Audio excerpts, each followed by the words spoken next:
తను చిన్నప్పటినుండి రాధామోహన్తో తను ఎంత సరదాగా ఆటలాడుతూ సొంత అన్నయ్యతో సమానంగా చూసింది. అప్పుడు ఆ రాధామోహన్ కూతురే సత్య అని తెలియగానే ఆమె మనసంతా చాలా భారంగా మారిపోయింది. అవునత్తయ్యా, నేను రాధామోహన్ గారి అమ్మాయిని. నాకు ముందు నుండి మొత్తం తెలుసు.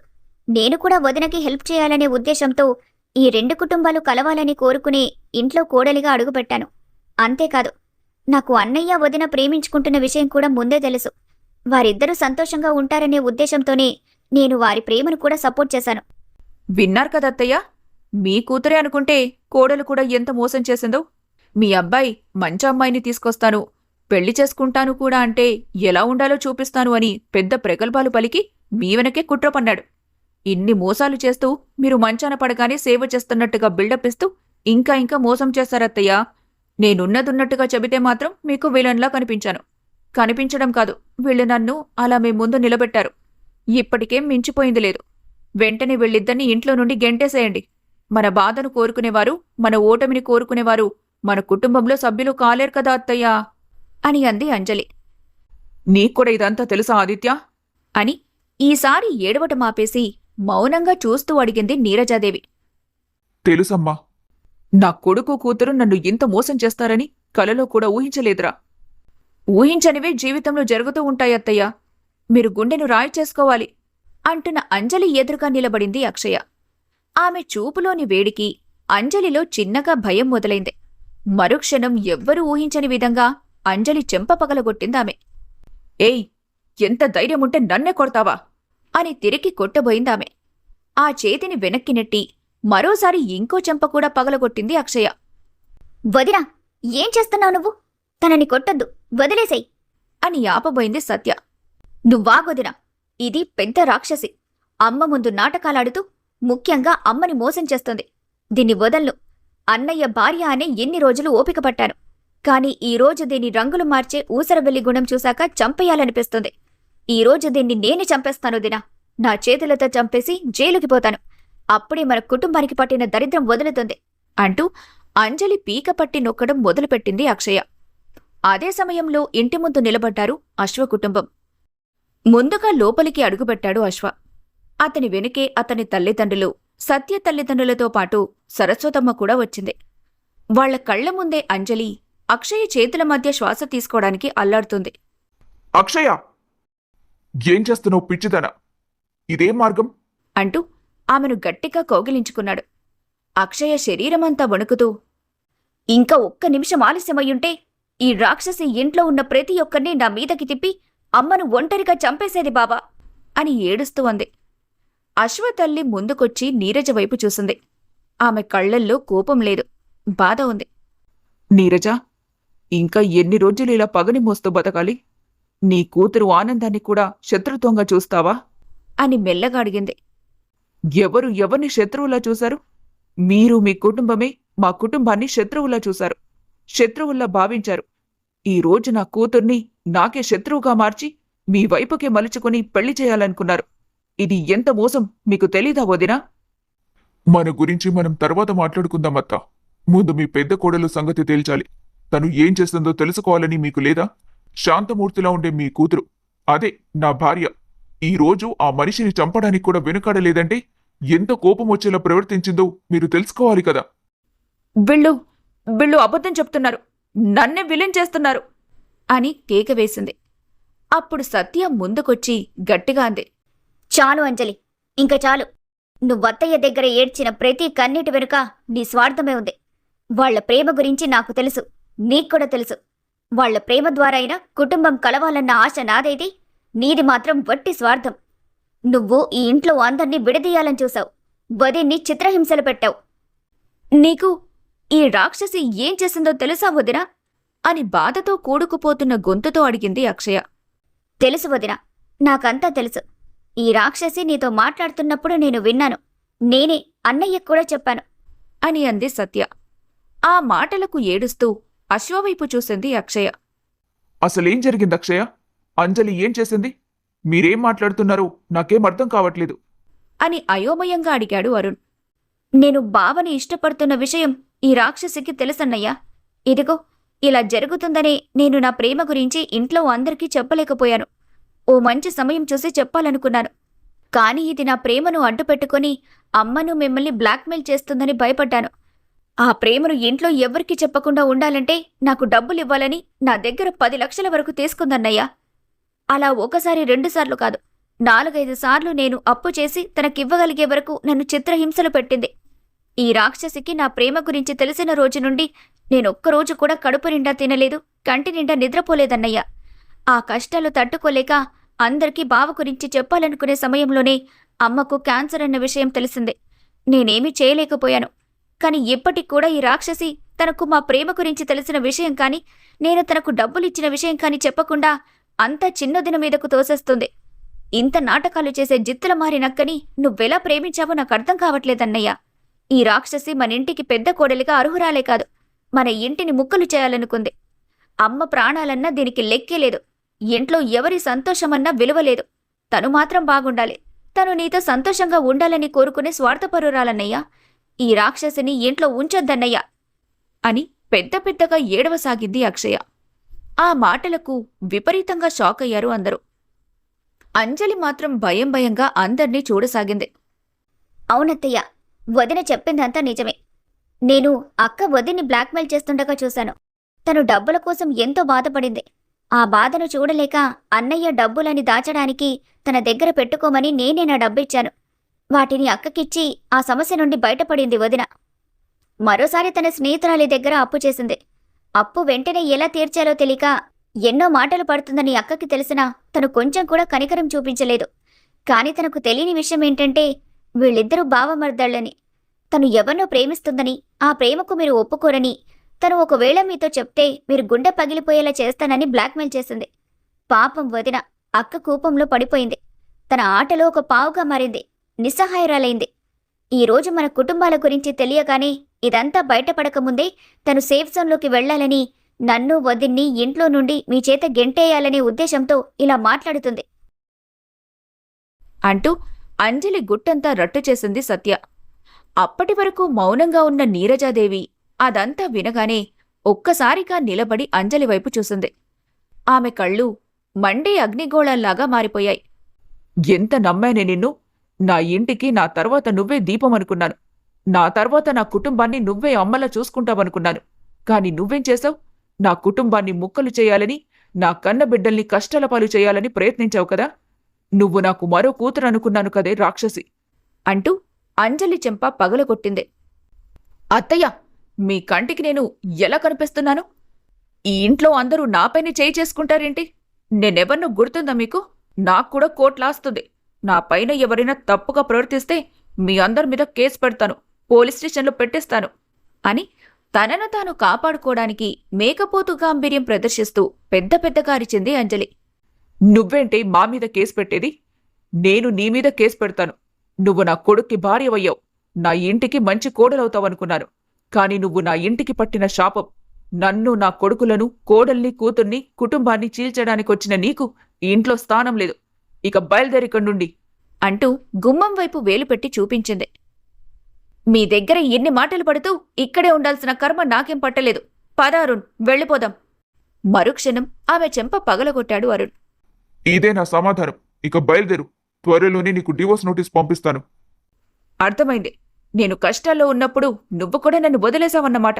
నీ అంతు తేలుస్తాను అని పొగరుగా చెప్పి వెళ్ళిపోయింది అంజలి.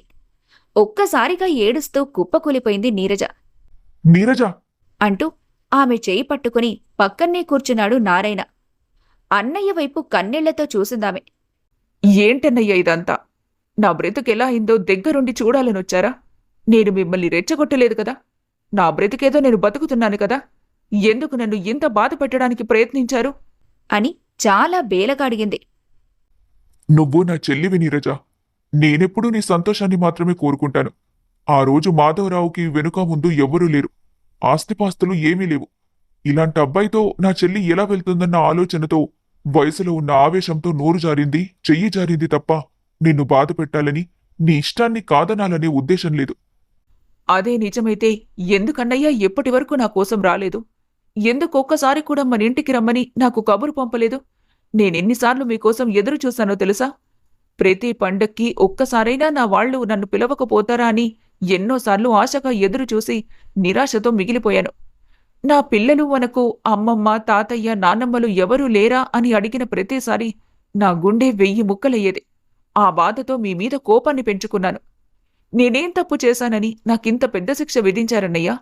ప్రేమించి పెళ్లి చేసుకోవడమే తప్పయిందా? నిజంగా నా సుఖం, సంతోషం మాత్రమే మీరు కోరుకునేవాళ్లే అయితే నేనింత సంతోషంగా ఉన్నందుకైనా ఒక్కసారైనా వచ్చి చూడాల్సింది కదా అన్నయ్య.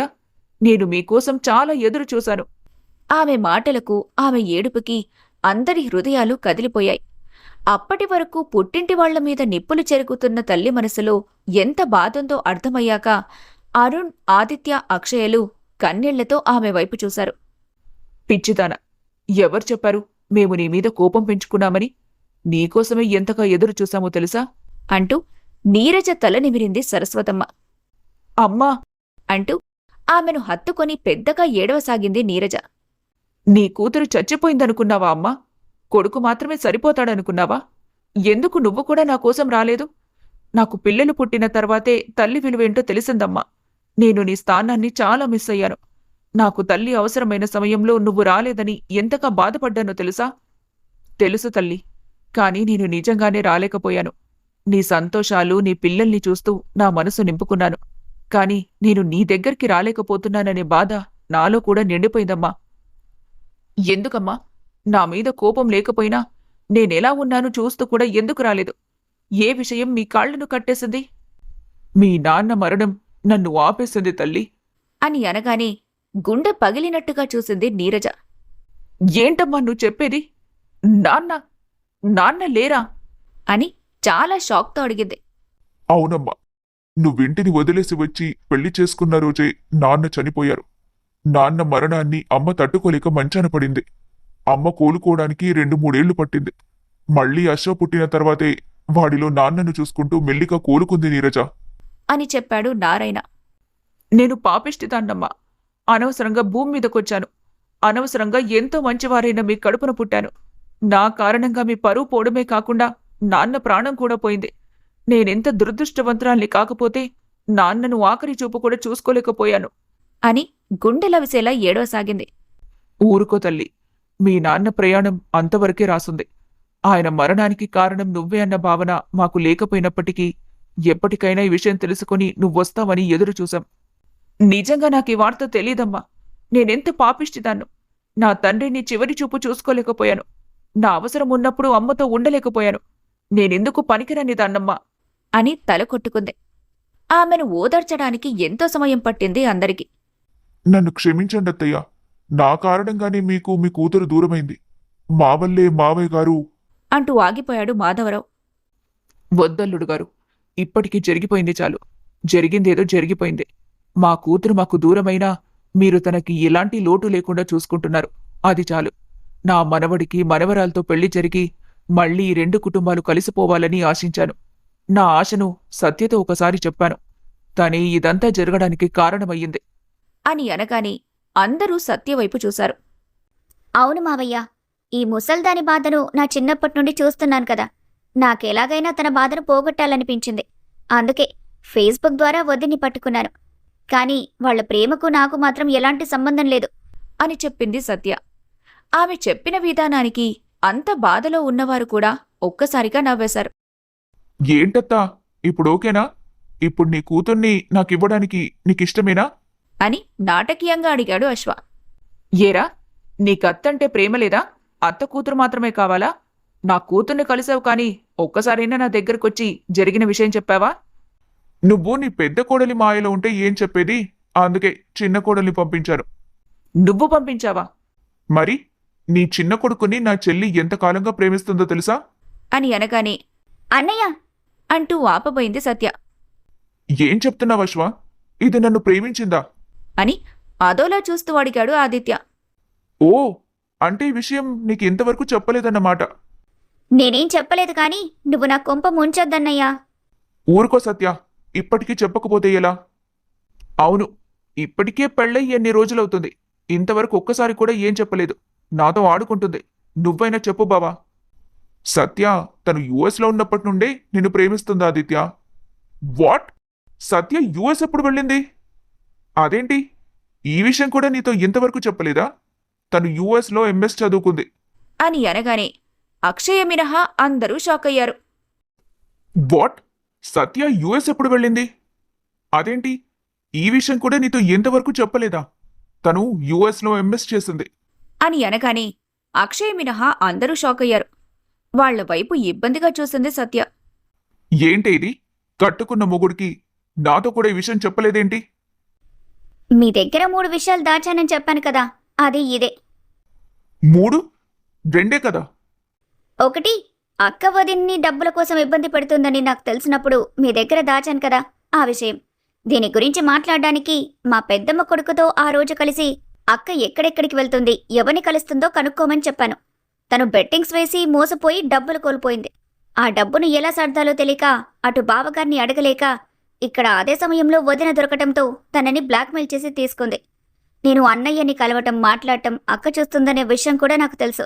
కానీ నేనే తప్పు చేయలేదు కాబట్టి అక్కడ భయపడలేదు. నా దగ్గర కూడా బ్లాక్మెయిల్ చేసి డబ్బులు లాగాలని అనుకుందేమో. కానీ మళ్ళీ ఏమీ ఆలోచించుకుందో తెలియదు. నా దగ్గర డబ్బులు తీసుకోవడం కంటే నన్ను ఇంట్లో నుండి పంపించడం ముఖ్యమనుకుందేమో. అందుకే ఆ రోజు అక్రమ సంబంధం అంటకట్టి అంత పెద్దగా గోలగోల చేసింది. ఇక 2వ విషయం, నేను నిజంగానే యుఎస్లో ఎంఎస్ చదువుకున్నాను. కానీ అక్కడే సెటిల్ అయ్యి జాబ్ చేసి సంపాదన పెంచుకోవాలనే ఉద్దేశం నాకు లేదు. నా చదువు ఇండియాకి, నా ఊరికి పనికి రావాలి. నా తెలివితేటలను నా దేశం మీదే ఉపయోగించుకోవాలనుకున్నాను. అందరూ ఇక్కడి నుంచి ఇతర దేశాలకు వెళ్ళిపోతే మన దేశాన్ని బాగుపరిచేదెవరు? అందుకే నేను ఇండియాలోనే ఉండాలని అనుకున్నాను. కానీ యుఎస్లో ఉన్నప్పుడే వదిన్ని ఫేస్బుక్లో వెతుకుతున్నప్పుడు నీ ప్రొఫైల్ కూడా నాకు కనిపించింది. చూడ్డానికి నా అంత కాకపోయినా కాస్త అందంగా ఉంటావు కదా, అందుకే నచ్చావు. అప్పటి నుంచి నిన్ను ఫాలో అవుతూనే ఉన్నాను. నిదానంగా నీ నేచర్ ఏంటో తెలిసింది. వదిన మాటల్లో కూడా మా చిన్నన్నయ్య ఇలా అలా అంటుంటే తెలియకుండానే నీతో ఎలాంటి పరిచయం లేకుండానే ప్రేమించాను. ఆ విషయం అన్నయ్యకి తప్ప ఎవ్వరికీ తెలీదు. నువ్వు ఊర్లో కనిపించగానే నా మనసు ఎంత సంతోషపడిందో నీకు తెలీదు. నా సంతోషం కోసమే నీతో కావాలని గొడవపడేదాన్ని. ఆ రోజు నువ్వు అన్న మాటలకు నిజంగానే చాలా బాధపడ్డాను. ఒకానొకసారి నిన్ను అనవసరంగా ప్రేమించానని తిట్టుకున్నాను కూడా. కానీ నువ్వు రియలైజ్ అయ్యి సారీ చెప్పావు కదా. నా కాబోయే భర్త కాబట్టి పెద్ద మనసుతో క్షమించేశానులే. ఆ తర్వాత నువ్వు ప్రపోజ్ చేయటం, పెళ్లి చేసుకుందామని అడగటం మన కుటుంబాలను కలపడానికి మంచి అవకాశంగా అనిపించింది. పెళ్లి అని ఇంట్లో చెప్పి వాళ్ళని ఓపెన్ చేసేసరికి పుణ్యకాలం కాస్త గడుస్తుందని అనిపించి వెంటనే నిన్ను పెళ్లి చేసుకుని ఇలా చేశాను. ఈ విషయం నీతో ముందే చెప్పుండొచ్చు, కానీ నీ కాస్త తొందరపాటుతనం ఎక్కువ. మళ్ళీ నువ్వెక్కడ నా మనసును విరిచేసేలా మాట్లాడతావో అని భయపడ్డాను. అందులోనూ అక్క పల్లెటూరి నుంచి నువ్వు భార్యని తెచ్చుకున్నావని భ్రమలో ఉంది కదా, దాన్ని ఆ భ్రమలోనే బతుకనివ్వాలనుకున్నాను. కొద్ది రోజులైనా నిన్ను సాటిస్ఫై చేయాలనుకున్నాను.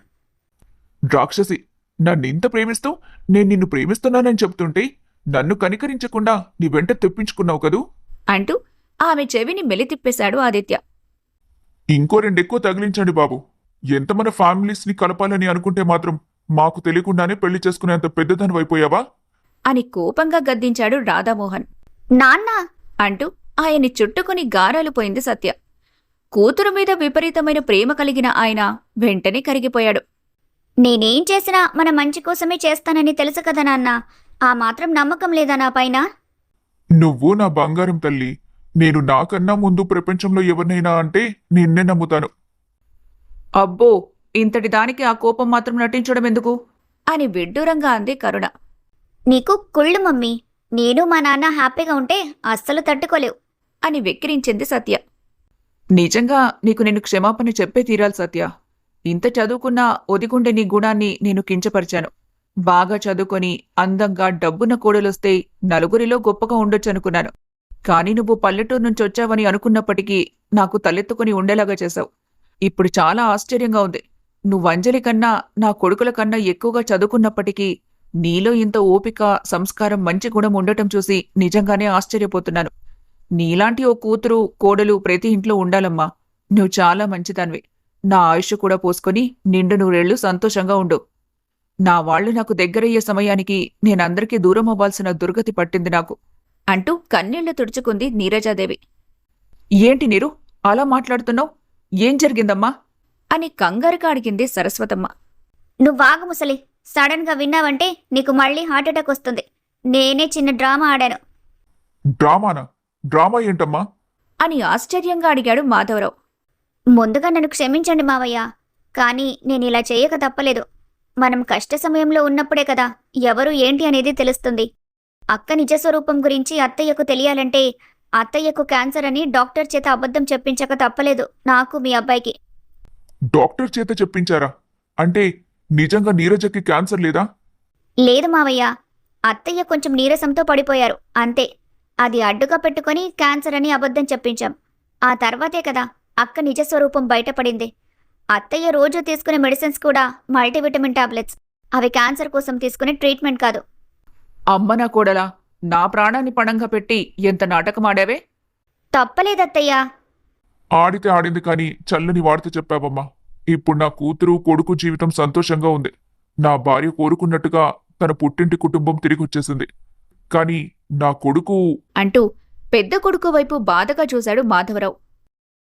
ఎవ్వరూ నా గురించి బాధపడాల్సిన అవసరం లేదు నాన్న. నేను తప్పుడు మనిషిని భార్యగా సెలెక్ట్ చేసుకున్నాను. అందుకు శిక్ష నేనే అనుభవించాలి. తప్పదు. నేనిక అంజలితో కలిసి ఉండలేను. తనకి డివోర్స్ నోటీస్ పంపిస్తాను అని చెప్పాడు అరుణ్. ఇంటి ముందు నిలబడిన కూతుర్ని అయోమయంగా చూసింది మంజుల. ఏంటి మమ్మీ అలా చూస్తున్నావు? ఎందుకొచ్చానో చెప్తేగాని ఇంట్లోకి రానివ్వవా అని అరిచింది అంజలి. అవేం మాటలు తల్లి, లోపలికి రాముందు అనగానే విసురుగా వచ్చి సోఫాలో కూర్చుంది. ఇప్పుడు చెప్పు, ఏం జరిగింది? ఎందుకలా ఉన్నావు? చెప్పా పెట్టకుండా ఇలా సడన్గా వచ్చేసావేంటి? మీ ఇంట్లో అంతా ఓకే కదా? నాట్ ఓకే మమ్మీ, అంతా గందరగోళమైంది. నాకు చాలా చిరాగ్గా ఉంది. ఆ ఇంట్లో ఉండలేక అరుణ్ని కూడా వదిలేసి వచ్చేశాను.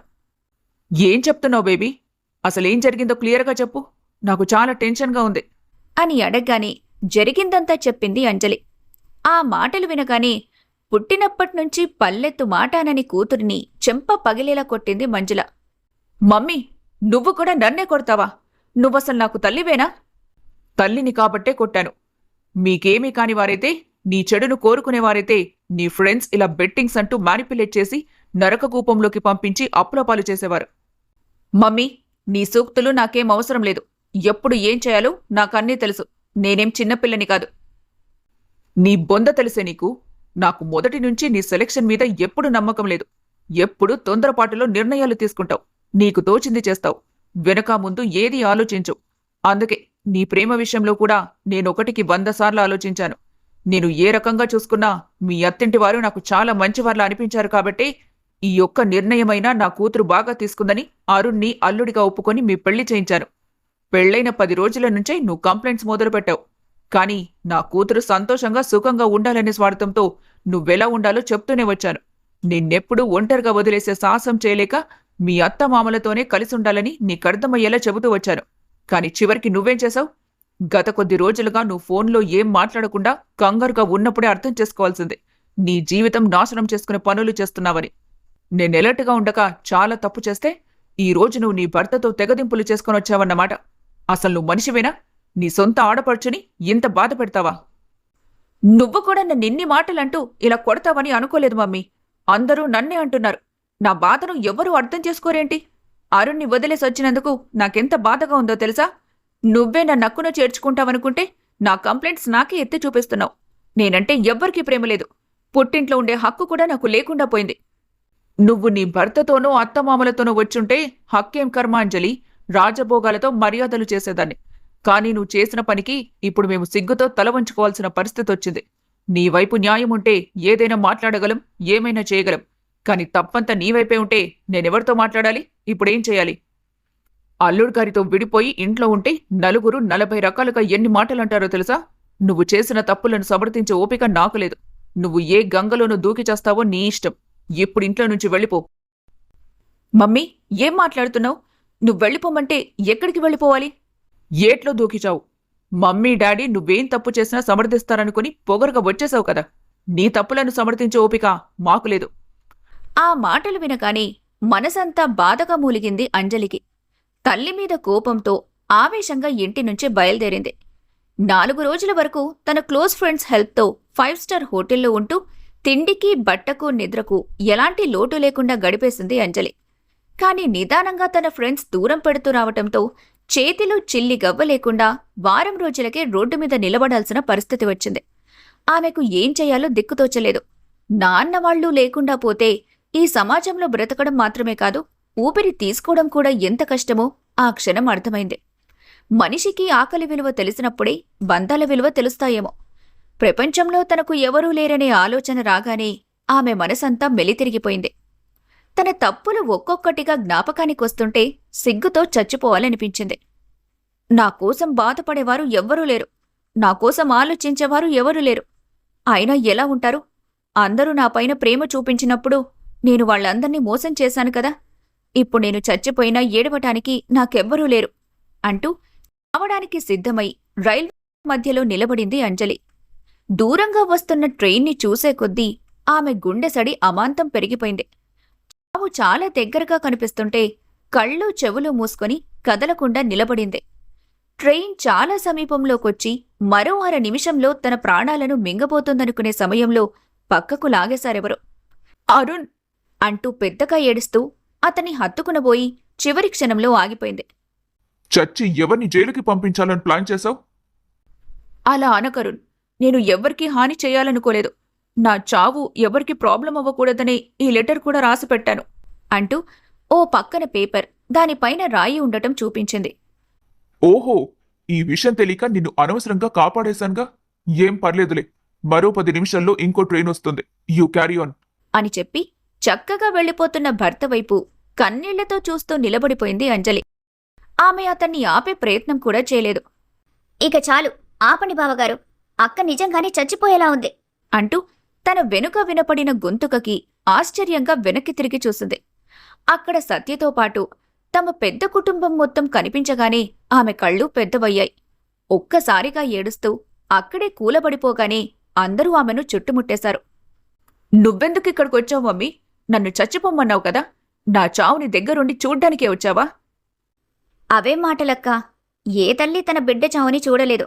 ఆ రోజు పిన్నిగారు కోపంలో నీపై అరిచారు, కాని మేమెవ్వరం నిన్ను వదల్లేదు. ఆ రోజు నుంచి వారం రోజులుగా నిన్ను కనిపెట్టుకుంటూనే ఉన్నాం. అందుకే కదా ఈ టైంలో ఇక్కడ రాగలిగాం మీరందరూ నన్ను క్షమించాలి మాకు అంత ఓపిక లేదు అని వెటకరంగా అన్నాడు Arun. I'm really sorry Arun. నీకు మాత్రమే కాదు, నేను ఇంట్లో అందరికీ క్షమాపణ చెప్తున్నాను. మీ కాళ్ల మీద పడటానికి కూడా నాకెలాంటి బాధ లేదు. నేను నా తప్పులను తెలుసుకున్నాను. మరోసారి ఇంకెప్పుడు ఇలాంటి పిచ్చి పనులు చెయ్యను. కోడలంటే ఎలా ఉండాలో, కూతురంటే ఎలా ఉండాలో, భార్య అంటే ఎలా మసులుకోవాలో అర్థమైంది. ప్లీజ్ ఈ ఒక్కసారి అవకాశం ఇవ్వండి. నేనెంత మారిపోయానో మీకు తెలియజేస్తాను. మీరు లేకుండా నేను బ్రతకలేను. అత్తయ్య, మావయ్య, మీ కాళ్ళు పట్టుకుంటాను. మీ అబ్బాయికి మీరైనా చెప్పండి. మీరు లేకుండా ఉండలేను. ఆమె ఏడుపుకి అందరూ చాలా బాధగా చూశారు. ఇక ఏడవటం ఆపై వదినా, నీలో మేము ఈ మార్పే కోరుకున్నాం, కాని నీ దూరాన్ని కాదు, చావుని కాదు అని అంది అక్షయ. నన్ను క్షమించక్షయ్య. నాకన్నా చిన్నదానివైనా నేను నీ కాళ్ల మీద పడలేకపోతున్నాను. నిన్ను చాలా బాధ పెట్టాను. అయిపోయింది కదా వదినా, ఇక అవన్నీ వదిలేసి ఇంటికి వెళ్దాం, సంతోషంగా ఉందాం. ఆ మాట మీ అన్నయ్య చెప్తేనే వస్తాను. నిన్ను ఇప్పట్లో క్షమించే ఉద్దేశం నాకు లేదు. రోజూ మంచి భార్యగా ఉంటూ నాకు సేవలు చేస్తూ ఇంట్లో అందరినీ చక్కగా చూసుకుంటూ నన్ను ఇంప్రెస్ చెయ్యి. మరోసారి నిన్ను ప్రేమించేలా నువ్వే చేసుకోవాలి. అప్పుడే నేను నిన్ను క్షమించేది. అలాగే, నువ్వు ఛాన్స్ ఇచ్చావు కదా, అది చాలు అరుణ్. పేరు పెట్టి పిలుస్తున్నావేంటి? భార్య భర్తను పేరు పెట్టి పిలవకూడదు. అది భార్యగా మొదటి రూల్. ఇక నుంచి మర్యాదగా ఏవండి అని పిలవాలి. అలాగే అని బొమ్మల తల ఊపింది. వారం రోజుల్లో దెబ్బకు వదినకు పట్టిన దయ్యం వదిలిందన్నమాట. ఇలా చేస్తే మారుతుందని ముందే తెలిస్తే ఎంత బాగుండేదో. నువ్వు కూడా నా ఆదిత్య. అన్నయ్య సరదాగా అంటున్నాళ్లే వదినా. అమ్మయ్య, ఇప్పుడు నా కుటుంబం నిండుగా కనిపిస్తుంది. ఇక అన్ని సంతోషాలే. కాబట్టి మనం చూడలేకపోయినా ఆదిత్య, సత్య, అశ్వ, అక్షయల పెళ్లిని మరోసారి మంచి ముహూర్తం పెట్టి అంగరంగ వైభవంగా చేద్దాం అని సంతోషంగా చెప్పాడు మాధవరావు. ఆ మాటకు అందరూ ఏకీభవించగా ఎర్రబడ్డాయి కాబోయే పెళ్లి కొడుకులు, పెళ్లి కూతుర్ల మొహాలు. సమాప్తం. సంస్కారం, మంచి గుణం చదువులోనో డబ్బులోనో ఉండదు. అది మనిషికి వ్యక్తిగతంగా ఉంటుంది. ఈ విషయం తెలియక డాబులకు పోయిన అంజలి అందర్నీ దూరం చేసుకుంటే, గొప్పలను ఇష్టపడే నీరజాదేవికి తన ఇంటి కోడలు ఎలా ఉండాలని సత్యని చూసి తెలిసొచ్చింది. సత్యలాంటి మంచి కూతురు, కోడలు ఇంటికొకరుంటే ప్రతి ఇల్లు బృందావనమే. కథ ఇంతటితో సమాప్తం. మరొక మంచి కథతో మళ్ళీ మీ ముందుకొస్తాం. Thanks for watching.